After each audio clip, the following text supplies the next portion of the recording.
Our laws as it pertains to substances are draconian and bizarre. The psychopaths start this way. He was an alcoholic because of social media and pornography, PTSD, love addiction, fentanyl and heroin. Ridiculous.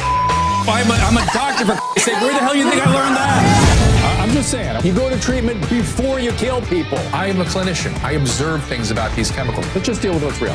We used to get these calls on Loveline all the time. Educate adolescents and to prevent and to treat. If you have trouble you can't stop and you want help stop it, I can help. I got a lot to say. I got a lot more to say.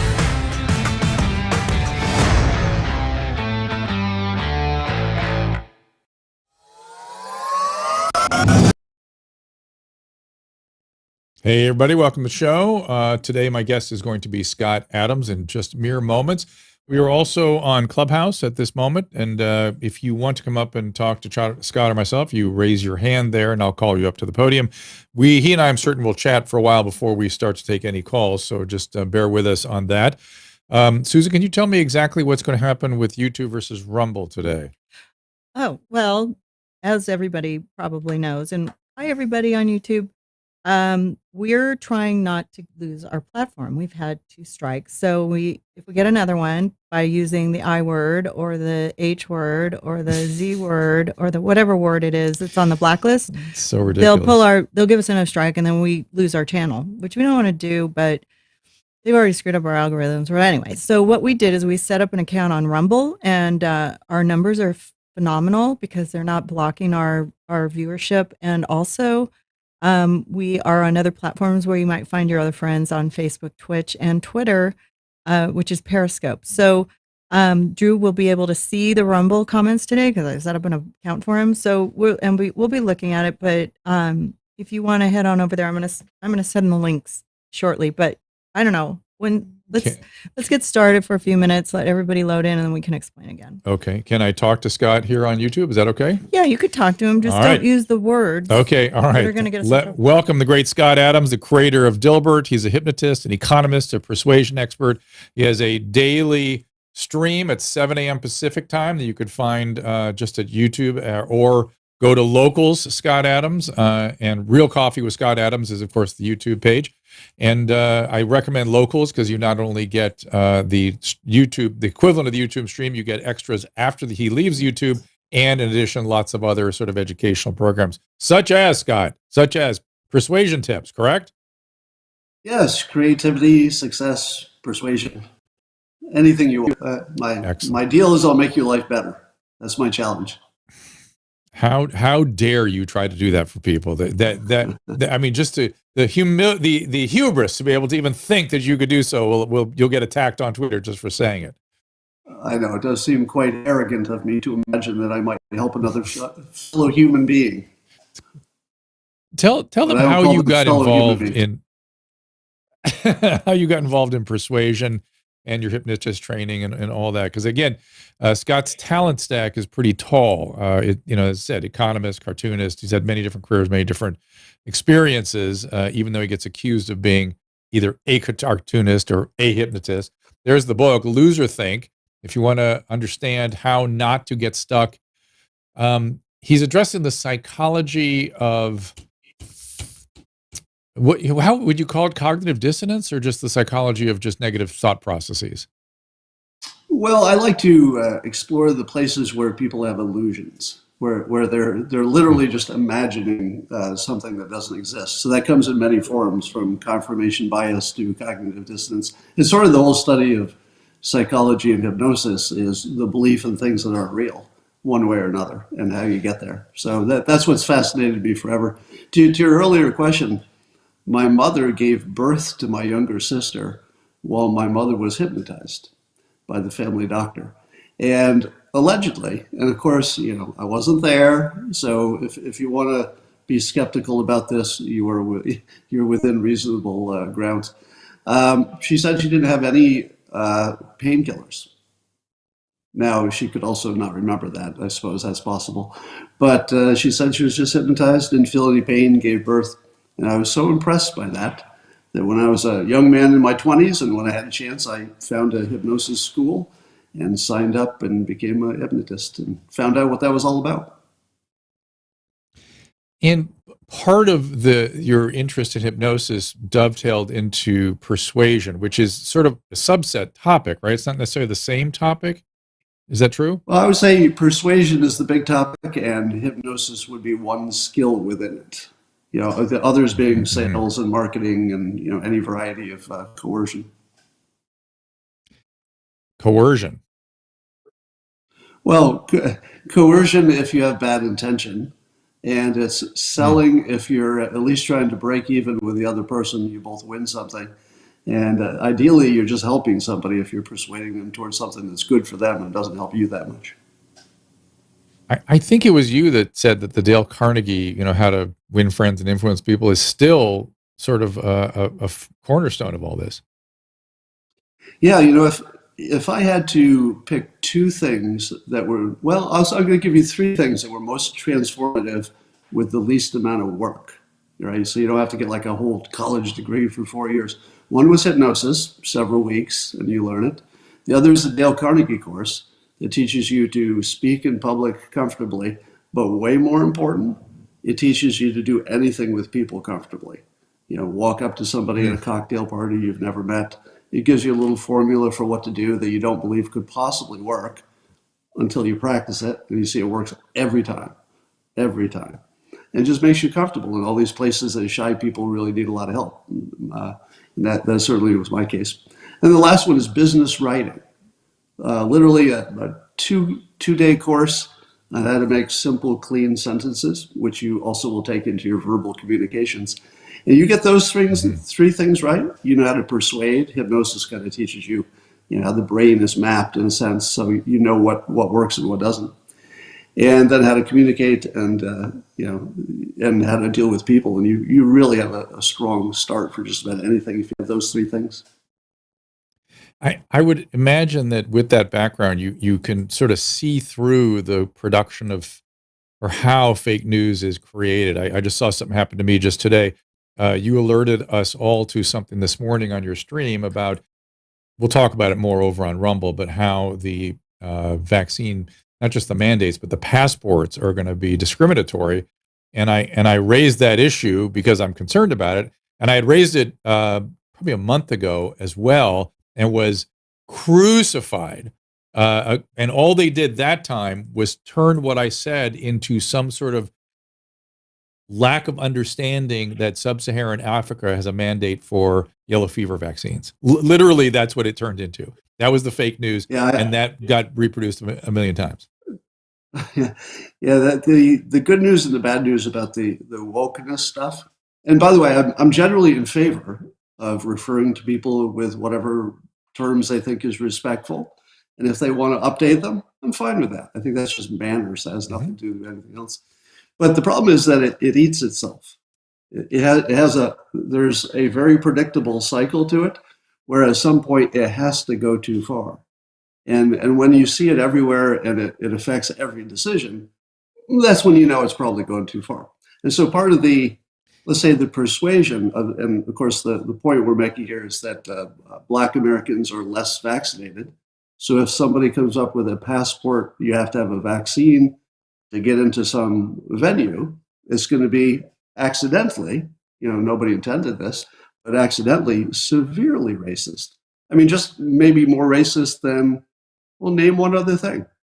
Name one other thing that would be more racist. Certainly the most racially segregating policies of the 21st century, period. Right?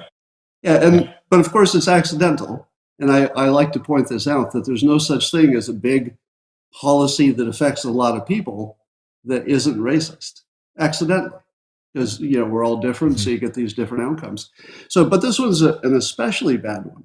I mean, so it's a little extra evil, it seems to me, because you're really targeting a group. You're not doing it intentionally, but that doesn't make it better. It doesn't matter you had good intentions. That's right. And so the fake news version of, it was actually my son that tweeted this thing after I alerted him to what you had said this morning. And it became, man, this guy will go to any length to make his point. And I thought to myself, what is my point? What is my point? That they imagine, again, the imagining that I'm making some point, and I actually can't even tell the way they're framing it, whether it's pro or con vaccine. I've had the vaccine, you've had the vaccine, my family's had the vaccine. So it's obviously not anti-vaccine. So I couldn't even tell what they were saying, but it was fake news. So I think you have probably, you can confirm this or not, you have the same problem I do, which is that if you speak of anything with nuance and it doesn't fit cleanly into one of the two boxes, because it always divides into two boxes, each box will think you're on the other team. Because they're saying, well, I don't recognize that as my box exactly, so you're in that other box. And then they'll attribute these things that you don't believe to you. And this is a subset of, I often tease that no matter what kind of national poll you do, 25% of the country will have the wrong answer. And when I say the wrong answer, I mean, every once in a while there'll be a poll where it's not so much an opinion. You're just either stupid if you say one thing or not. And 25% of the public, doesn't matter what the question is just going to be, you just shake your head and say, what is wrong with a quarter of the public? And it seems to go, doesn't matter what the topic is. I don't know if it's the same 25%, by the way. And like it might be different depending on the topic, but it's so consistent. Yeah, I've heard you bring that up again and again and again. And I wanted to, you know how IQ distributions go and stuff, and the incidence of people unable to read in our country is quite high, right? And I'm wondering if it has something to do with really just people not, because what your point about me fitting into one of two boxes is absolutely correct.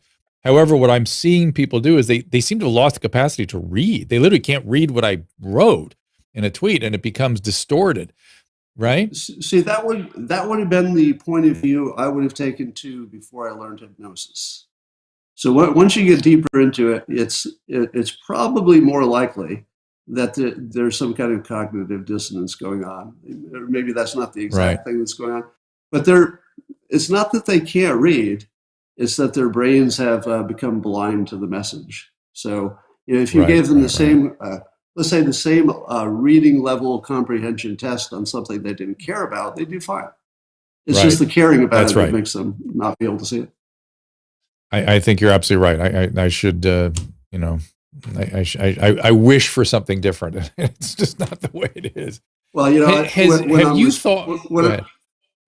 when I'm responding to people, I often say on Twitter, what's wrong with your reading comprehension? Because the longer explanation is just too hard. Have you thought about how these sorts of glitches in our cognitive systems have figured into world history? Do you think about that? I spend a lot of time thinking about how our emotional development and personality development, I worry about the French Revolution, I worry about the Russian Revolution, I worry about what those personalities were at the time and things, but I don't have a lot of a good bead on, because the cognitive glitches are so the same. I think they're worse when you have personality stuff, of course, but they're pretty much the same for humans. Do you think about that at all? Well, I start even deeper and I say how much of history is actually even true in terms of why things happen. We're pretty good on dates and who died. Like that, we're good on that. Right. What date did somebody die? Right. But then you get into why anything happened, and I just don't believe any of it. Because if you look at the news today, do you believe in, whenever the history was being recorded as it was being recorded, do you believe they were getting it right back then? And only recently it became bad? I mean, that doesn't seem plausible.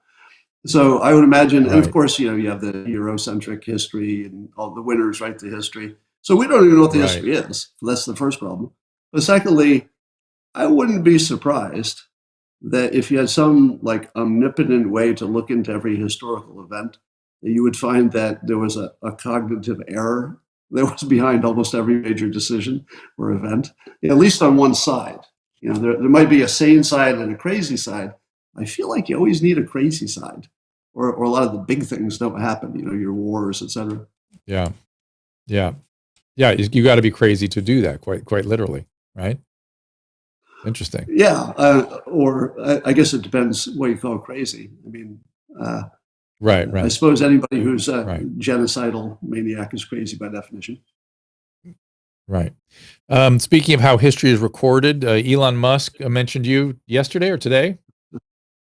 Yeah, I don't know. It was yesterday. I saw the video recently. Yeah, he was mentioning, I think he was talking about his own company. And there was some bureaucratic nightmare going on in between two departments. And he said he felt like it was in a Dilbert simulation, which was weird timing because the comic the day before was about Dilbert himself, the cartoon character, having a religion that believed he was in a simulation and they had been created by a cartoonist. And oh my God! And then the boss said, so the simulation made it seem like a simulation upon a simulation. Right, it was a simulation within a simulation. It's the first time ever, and who better than Elon Musk to have that happen to him? He double simulated. Well, we had our own little simulation wink. Scott was on his stream and he goes, I'm going away. And I just thought, he's going to Greece. I'm going to Greece. So I DM'd him and I go, hey, where are you going? Where are you going? He goes, Greece. What island? Santorini. I go, oh, us too. What dates? The exact same dates, the same plane into the island of Santorini, which is, what are the chances? How's that work? What are the chances? I'll tell you, it feels like strange things have been happening lately, but I'm sure it's just a perceptual thing. I was taking a walk with my wife, Christina, just the other night. And we're just walking down the sidewalk. And she says to me, do you have any mints? My mouth is dry. Do you have any mints? Sometimes I carry these little lozenges and stuff. I go, no. She's like, I really want one. And she looks down on the sidewalk, and there, still wrapped, is a mint in this wrapper. And she leaves down and she goes, well, it's still wrapped. she has her mint and she walks away. She ate it. Now, so weird. Now, what's going on? Right? Well, how does that happen? I know. But, it's coincidence and it's just perceptual. It makes me start to wonder about time and time perception and things, but whatever.